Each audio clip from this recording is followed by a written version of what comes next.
موت سے پہلے فرشتے آ جاتے ہیں. چاہے تم اچھے آدمی ہو, بیٹھے ہوئے ہو, تم کو بھی اگر موت آنی ہے تو تم پہلے فرشتوں کو دیکھنے لگ جاؤ گے, لیکن بتا نہیں سکتے کسی کو.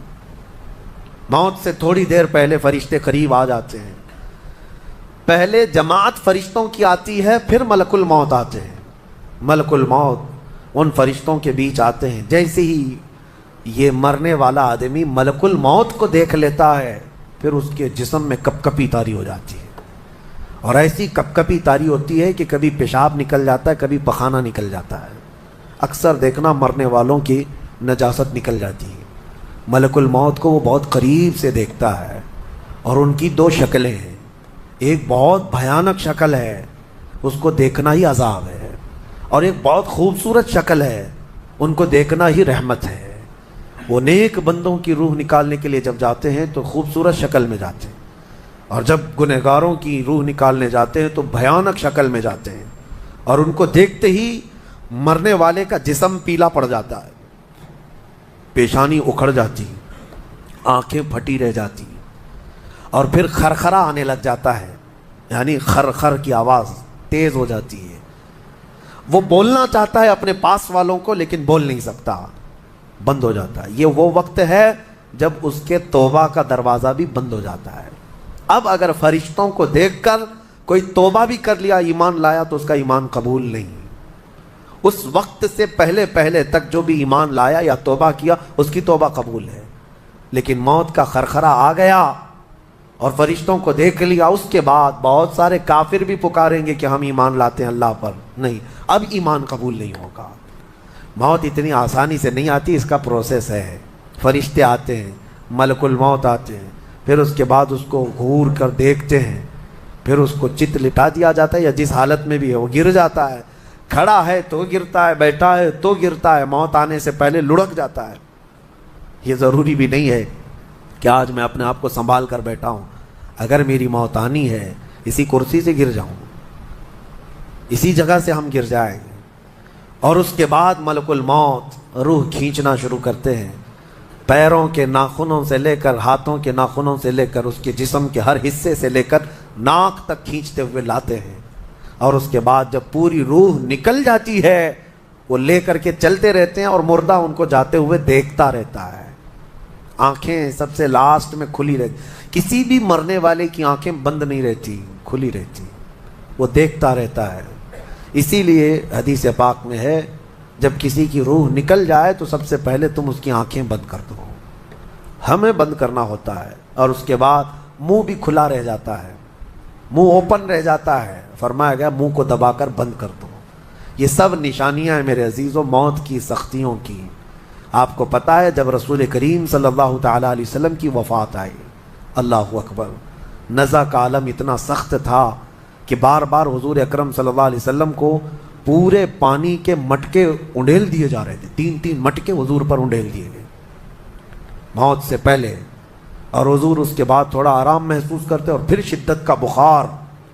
اور وہ آخری وقت تھا جب حضرت فاطمہ آپ کے پاس آئی تھی. حضور نے ان کے کان میں بتا دیا, وہ رونے لگ گئی.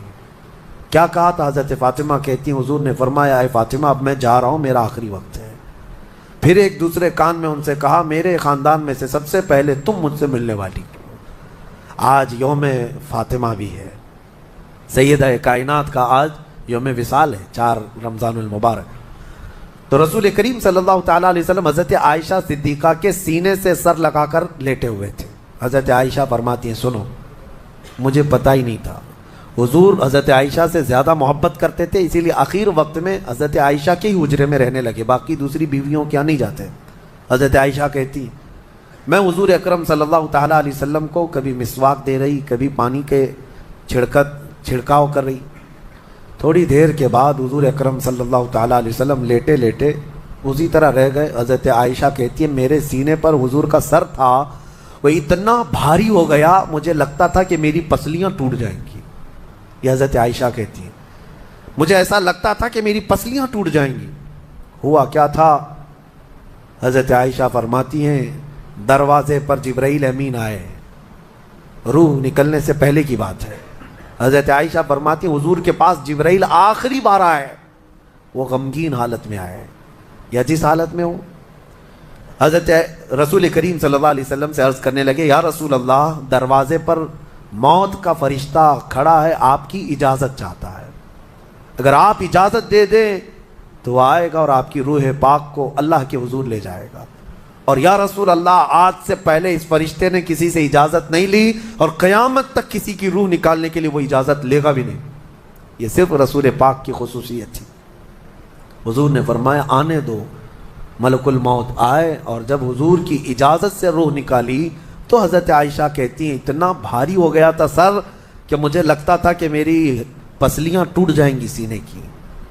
اور اس کے بعد حضرت عائشہ فرماتی ہیں میں نے حضور کے سر مبارک کو نیچے کی طرف کیا، مجھے پتہ بھی نہیں تھا کہ حضور کا انتقال ہوا، میں حضور اکرم صلی اللہ علیہ وسلم سے باتیں کرنے میں مصروف تھی، اسی میں حضرت ابوبکر صدیق حجرے میں آئے، پوچھا عائشہ کیا حال ہے حضور کا؟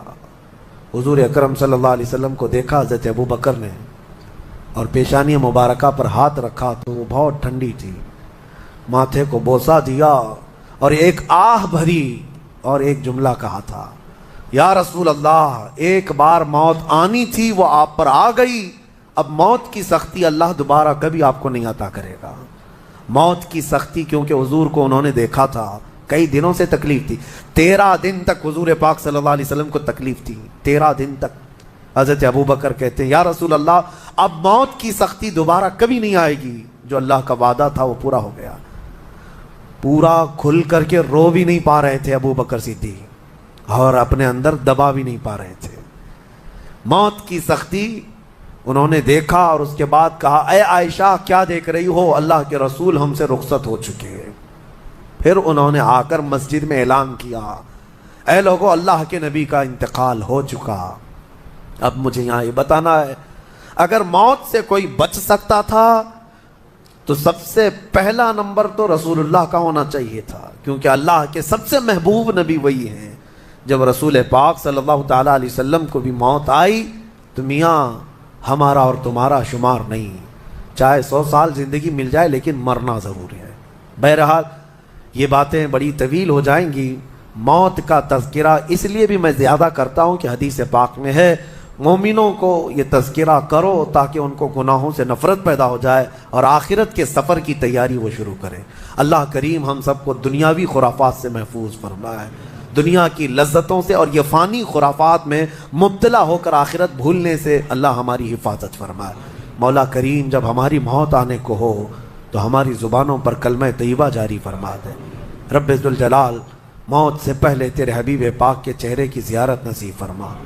اے کریم خدا کیا ہی بہتر ہوتا، میں گنہگار ہوں اور بڑے مرتبوں کی خواہش، تو کریم ہے خدایا تیری بندہ پروری ہے، کیا ہی بہتر ہوتا مولا کہ موت آئے تو رمضان کا مہینہ مل جائے، جمعۃ المبارکہ مل جائے، مولا تیرے وعدے کے مطابق ہم قبر کے عذابات اور سوالات سے محفوظ ہو جائیں۔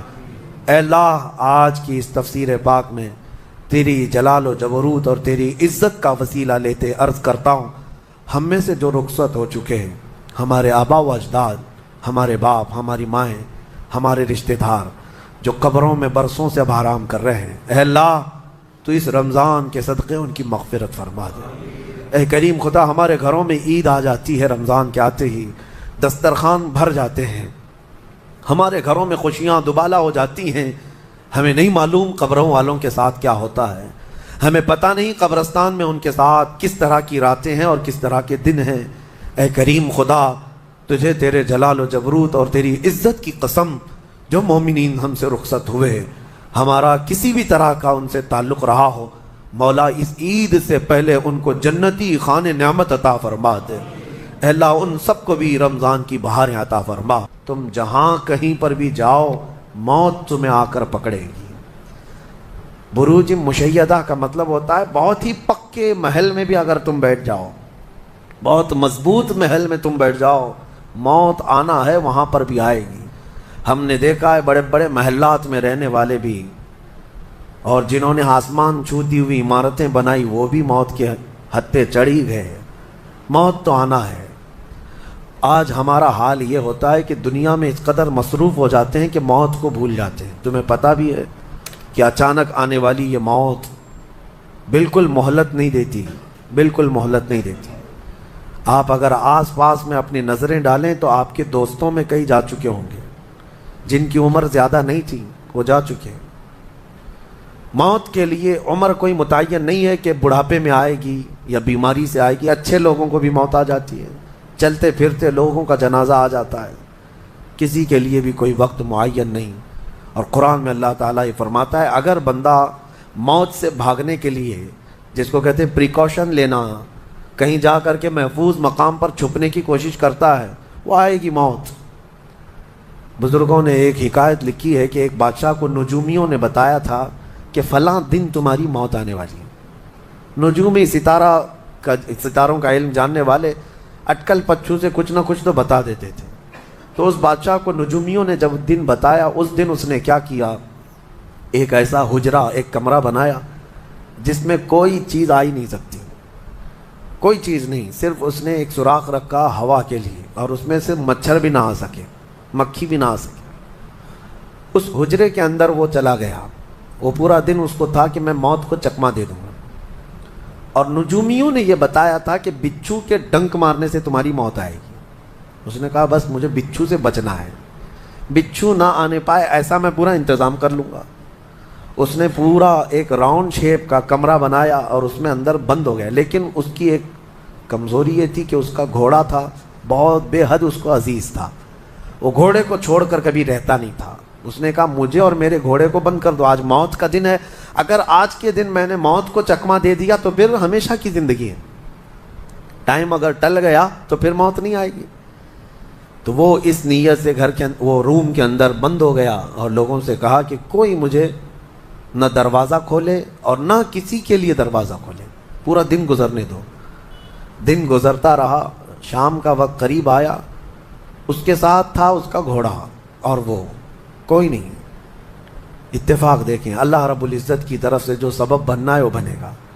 اس کے گھوڑے کو بہت تیز چھینک آئی اور اس کی چھینک سے اس کی ناک سے بچھو نکلا اور اس بادشاہ کو ڈنک مارا اور وہیں اس کی موت ہو گئی۔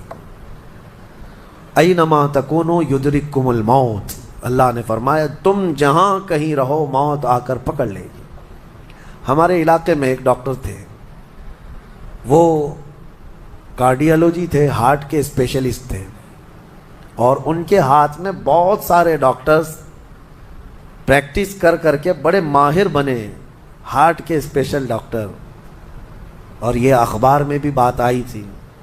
اس ڈاکٹر کا حال یہ تھا کہ برسوں آپریشن اور سرجری کر کے لوگوں کے ہارٹ صحیح کیے یا بائی پاس کیے، لیکن اتفاق ایسا کہ ایک دن وہ لیب میں اندر ہاسپٹل کے لیبارٹری میں کام کر رہا ہے ڈاکٹر، اور اس کے ساتھ 4 اسسٹنٹ ڈاکٹر بھی ہیں اور نرسز بھی ہیں، سارے کہاں پر، لیب کے اندر، ساری مشینیں بھی موجود ہیں۔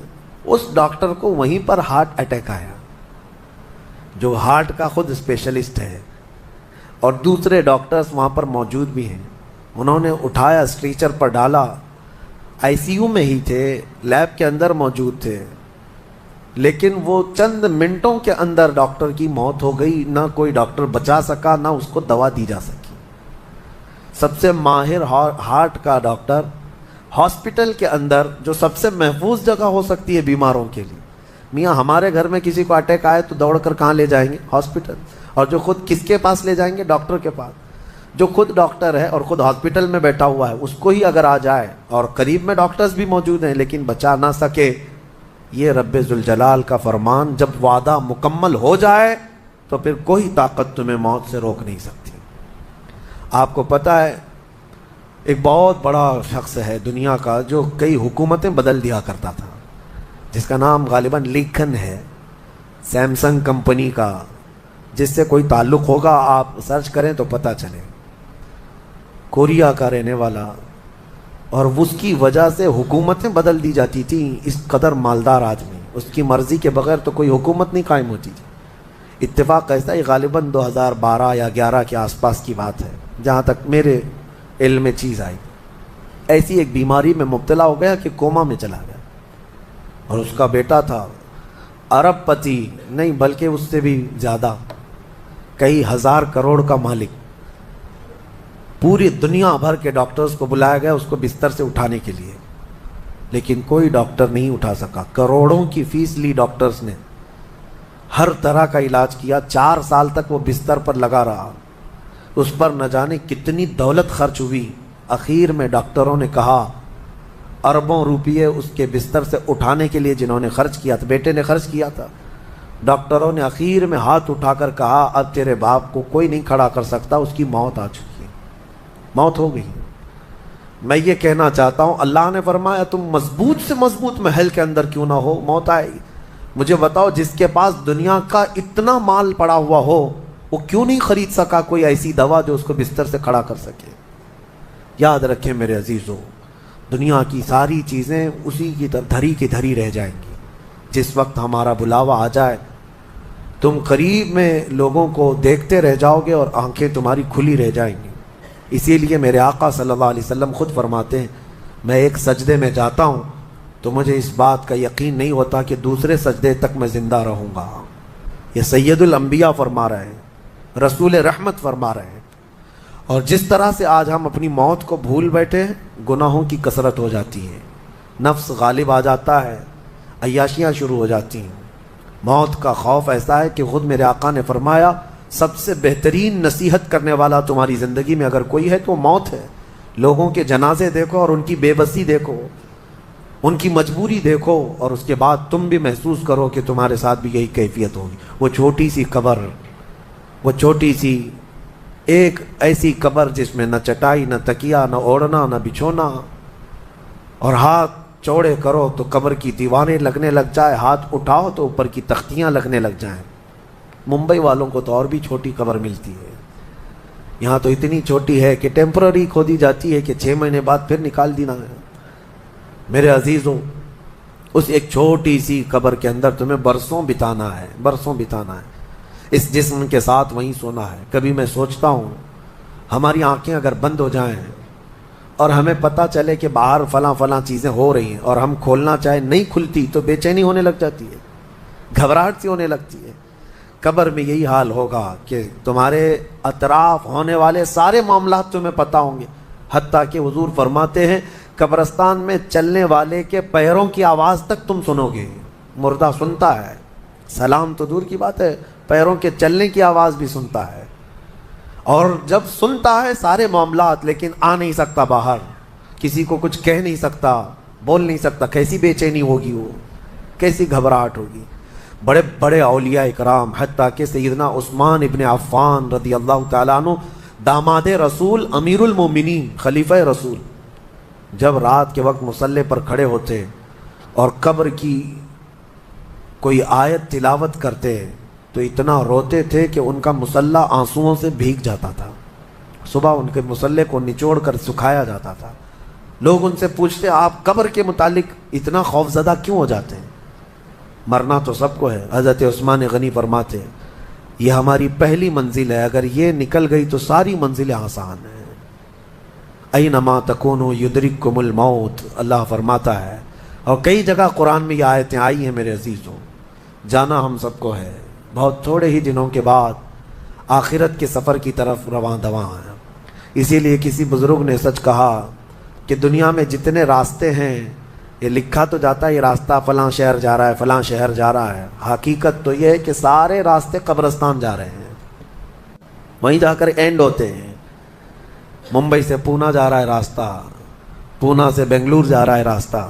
بورڈ تو لکھے ہوئے ہیں, لیکن اہل تصوف یہ کہتے ہیں یہ تمہاری خام خیالی ہے, لیکن جس راستے پر بھی چلو گے اخیر وہ راستہ تمہیں قبرستان ہی پہنچائے گا. تمہاری زندگی وہیں جا کر اینڈ ہونے ہے. اسی لیے میرے عزیزوں, ہمیں زیادہ دنیا میں اتنا پھیلانے کی ضرورت نہیں. آخرت کے سفر کی طرف تیاری بھی ہو. میں یہ نہیں کہتا کہ کمانا نہیں چاہیے, کمائیں, گھر بنائیں, رزق کا حصول, معاش کا حصول سب کے لیے ضروری ہے, لیکن ساتھ میں یہ فکر غالب رہے ہمارے ذہن میں کہ مجھے سب چھوڑ کر جانا ضروری ہے. جب تک تمہارے ذہن میں یہ بات آتی رہے گی میرا آخرت کا سفر باقی ہے, تو ہوگا یہ کہ تم دنیا تو کماتے رہو گے لیکن اپنے مولا سے غافل کبھی نہیں ہوگے, غافل کبھی نہیں. میں وہ زندگی کی بات کر رہا ہوں. آپ جاؤ, فیکٹری میں جاؤ, کسی کمپنی میں جاؤ, کسی بزنس میں جاؤ, کسی جاب میں جاؤ, آپ کی دنیا ہے, آپ گھر بناؤ, لیکن ذہن میں اتنی بات رہے کہ میرا مولا مجھے ایک نہ ایک دن بلانے والا ہے. جب یہ فکر رہے گی تو آپ کی نمازیں بھی غائب نہیں ہوں گی، آپ کی آخرت کی یاد. اسی لیے میرے آقا نے فرمایا قبرستان جایا کرو. بعض لوگ یہ کہتے ہیں نا قبروں پر جانا شرک یا بدعت. خود میرے آقا صلی اللہ علیہ وسلم نے فرمایا فزورو، قبروں کی زیارت کرو. کیوں؟ فإنها تذکر الآخرہ، اس لیے کہ وہ تمہیں آخرت کی یاد دلاتی ہیں. مولا علی کرم اللہ وجہہ الکریم قبرستان جاتے. حضرت سعید ابن مسیب ایک تابعی ہیں، حضرت علی کے ساتھ قبرستان گئے تھے. حضرت علی نے زور سے سلام کیا قبر والوں کو اور پھر پوچھا ہے قبروں والوں کیا حال ہے تمہارے. اور اس کے بعد پھر حضرت علی روتے کھڑے ہوئے، آنسو بہنے لگے. حضرت سعید ابن مسیب کہتے ہیں مولا علی سے کیا آپ قبروں والوں سے بات کر رہے ہیں، وہ آپ کی سن رہے ہیں یا آپ سے وہ کچھ جواب دے رہے ہیں؟ حضرت علی کرم اللہ وجہہ الکریم نے فرمایا ہاں، اگر تم سنتے ان کی باتیں تو رو پڑتے ہیں. حضرت سعید پوچھتے ہیں کیا کہہ رہے ہیں قبروں والے؟ سنو میرے عزیزوں، حیدر کرار شیر خدا علی مرتضیٰ فرماتے ہیں قبروں والوں سے میں نے پوچھا کیا حال ہیں تمہارے، تو قبروں والوں نے کہا اے علی مت پوچھو ہمارے حال، جن بالوں کو ہم سجایا کرتے تھے ان بالوں پر تو اللہ نے بچھو چھوڑ دیے. ہمارے وہ چہرے جو غازے سے ملوث تھے، حسین تھے، ہمارے چہروں پر اب خون اور پیپ کے علاوہ کچھ نہیں رہ گیا. ہمارا وہ جسم جس کے سنوارنے کے لیے ہم دن بھر گھنٹوں لگاتے تھے، آج وہ ہماری قبروں میں کیڑوں کی غذا بنا دی گئی ہے. حضرت علی فرماتے ہیں قبروں والوں نے جب ہم سے یہ کہا تو ہم نے رو پڑا، ہمیں رونا آ گیا. یقیناً میرے عزیزوں وہ منزل آپ کی بھی ہے میری بھی ہے، ہمیں بھی جانا ہے آپ کو بھی جانا ہے. حضرت سفیان ثوری فرماتے ہیں ایک چھوٹی سی بچی کو آپ نے ایک جنازے کے پیچھے جاتے ہوئے دیکھا روتے ہوئے. وہ لڑکی اپنے باپ کے جنازے میں جا رہی تھی، رو رہی تھی اور یہ کہہ رہی تھی اتنی بڑی مصیبت کا دن ہمارے اوپر کبھی آج تک آیا ہی نہیں تھا. حضرت سفیان ثوری نے کہا بیٹا تم پر نہیں، تمہارے باپ پر جو دن آیا وہ کبھی نہیں آیا تھا. موت کا دن، موت کا دن سب سے سخت دن ہے، سب سے سخت دن ہے. موت کس طرح سے آتی ہے پتہ ہے؟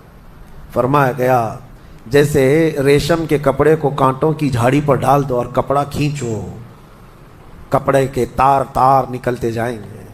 فرمایا گیا ملک الموت روح نکالنے کے لیے جب آتے ہیں تو اسی طرح سے روح نکالتے رہتے ہیں. انگلیوں سے، پیروں کی، ہاتھوں کی انگلیوں سے، ناخنوں سے روح نکلتی نکلتی آتی ہے. ایک ایک جوڑ سے روح نکلتی ہے، یہاں تک کہ ناک تک اس کو کھینچ کر کے لایا جاتا ہے. اور قرآن میں اللہ فرماتا ہے تم اگر دیکھو گے کہ روح کیسی نکالی جا رہی ہے.